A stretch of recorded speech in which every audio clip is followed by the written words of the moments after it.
everyone, welcome to Podkinz. I'm Gennelle and I'm here with my special co-host, Matt Webkinz. Hello, everybody. Thanks for being with me today. Thanks for having me again. No problem. Now, we got to say off the top that we both kind of have colds right now. Yes. It's actually starting to snow here where we are. Yeah. And I'm not happy about it. No. I woke up this morning and sadness. Yeah, like just a reminder, we're up here in Toronto. So most of the East Coast, I think, has snow today. Yeah. I actually brought into the booth today my red panda plush because when I'm sick, there's nothing better than hugging a plush to make yourself feel better. I actually should have brought my Rocker's Bulldog up with me. Exactly. You should next time make you Next feel time. so I'll just good. hug him at the desk.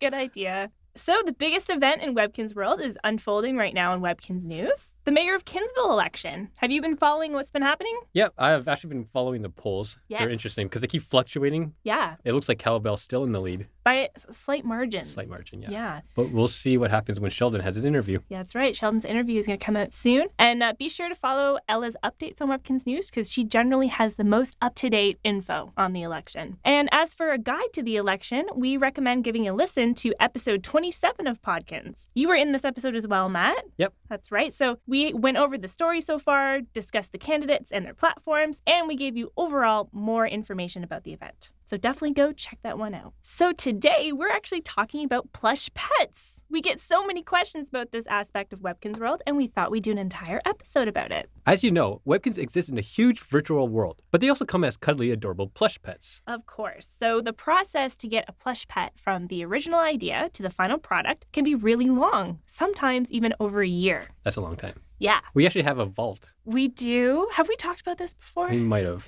Maybe, but essentially there's a big room at Webkinz HQ that holds all the plush for the next year. It's pretty sweet. It is pretty sweet, so we have special access to that. Later in the show, we'll be talking to Erica, head of Plush Design here at Webkinz, who can tell us more about it. Before we do that, shall we read what's in our Kinz post? Let's do it.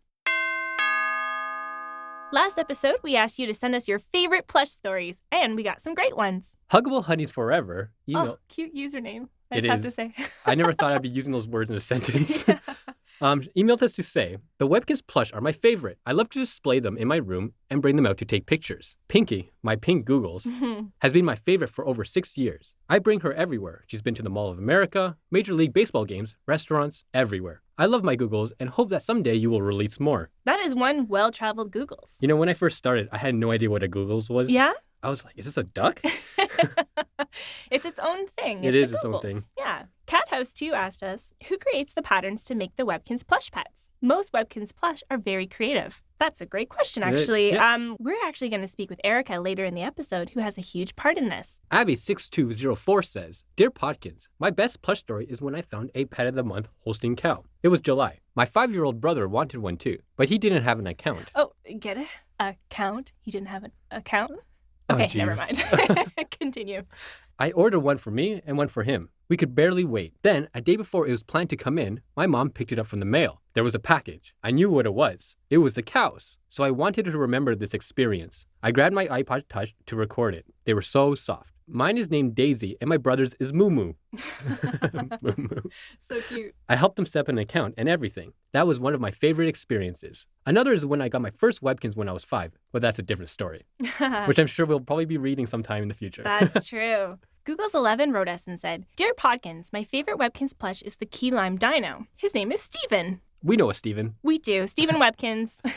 I play with Steven a ton, but he got a piece of tape on his mouth, and the string on his mouth came loose when I took it off. But I couldn't figure out how to fix it. Do you have any advice? That's a good question. That is a good question. Yeah, sometimes we get questions about how to fix Webkinz that maybe need some repair. I know nothing about stitching. The advice I might have for you is I think you might be able to sew the mouth back onto the Webkinz. If you know an adult who can help you, that's probably your best bet. But if any of our listeners have advice for Google's 11, please comment on the article below. Sweet. Thanks for all your letters. If you want to write to us, email us at podkinz@gans.com or leave a comment in the section below this article or on our YouTube video.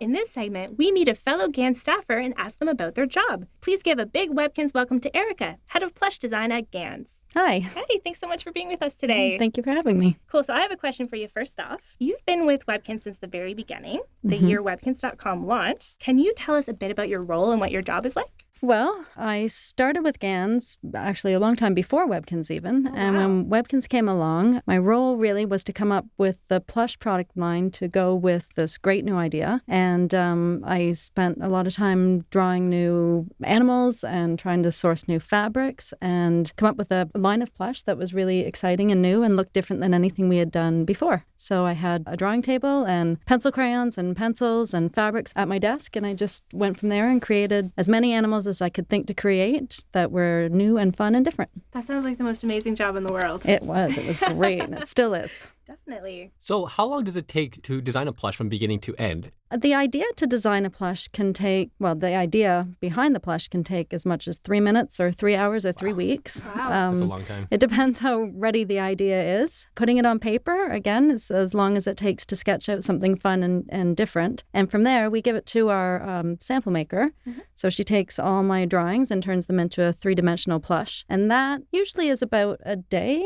to turn it into the first prototype. And from there, we go back and forth for about 2 to 3 rounds until we get it right. So I'd say in total about 3 days to have the first sample ready. Do you tend to have to make a lot of changes? Yeah, at least 1 or 2 tweaks. We have a fantastic sample maker, and if I put enough into the design and explain it well enough to her, then usually only about 1 tweak, but sometimes up until about 4 or 5 of them, I'd say, until we get it right. Where do you tend to get your ideas from? Well, for Webkinz, we've done a lot of animals. So I'd say just from colors and patterns and trends in toys and in the marketplace, looking back at what we used to do when we first started the Webkinz line is a source of inspiration, and making old things new again. Mostly just looking at what else is out in toys, what people are liking these days. If there are popular dogs or cats in TV shows, or there's a color trend that we can play off, or a pattern where everybody likes flowers these days, we make a flower puppy. So anything around the world can be an inspiration. Great. Another inspiration that is really important to the line is taking cues from the fans. The Webkinz users and the kids send in lots of ideas and tell us a lot about what they like and what they don't like about the line. And we try to incorporate all their great ideas. They always give us ideas on creative, don't they? Yes, they do. They do, yeah. And it really helps because it lets us see what they like and where they want the line to go. So how close is the original version to the final version that the players get to hold? It depends on the materials we have. We have a ton of color choices and fabric choices and textures and little bits and scraps of material that we can work with to build the first prototype. And if we have the material on hand that is exactly what we want in the end, then, it's pretty close. But sometimes we have to use what we have in-house. And then when we send it to the factories, we have to ask them to change the color for us or to change the plush. And then it'll come back looking a lot different than it started. Mm-hmm. Why did you want to become a toy designer? I always liked creating things. I've always been involved with art and painting and drawing. And when I was younger, I also really wanted to be a kindergarten teacher. Oh, wow. Nice. So I think when I went to art school, I started seeing a bit of a link between kids and creativity and kids and art. So I started drawing little characters for children, and slowly those characters turned into toys and stuffed toys, and it just evolved from there. I think I just like making kids happy. That's awesome.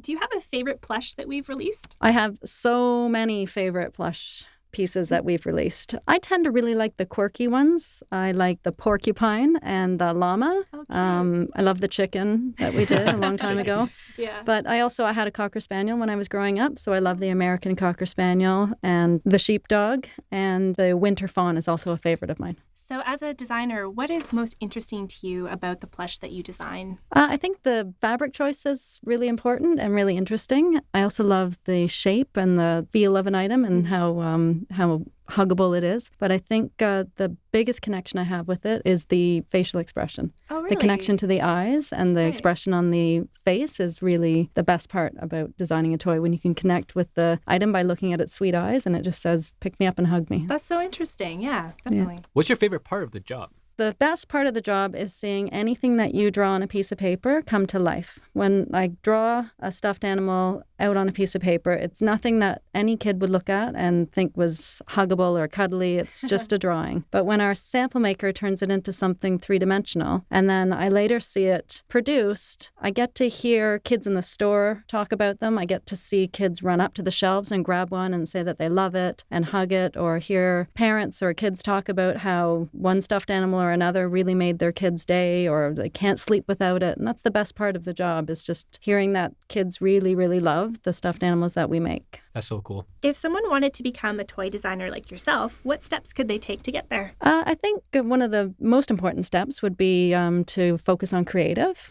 and try and go down paths at school that lead you to creating paintings or drawings or anything that uses your ideas. Science projects are great to focus on. Just be creative and try to keep drawing and keep getting your ideas out on paper and keep trying to come up with new, unique things in any aspect of what you do. Don't forget that it's not just designing plush. There's also a business side to it. So it's important to be well-rounded and focus on all areas of your life. But mostly just any idea you have in your head, put it down on paper and save it all and keep evolving. And from there, you never know where it will, you never know where it'll get you. I think the main point is you have to work really, really hard and stay creative and stay positive and follow your dreams. That is some amazing advice. Erica, thank you so much for being with us today. We all learned so much. Thank you so much for having me.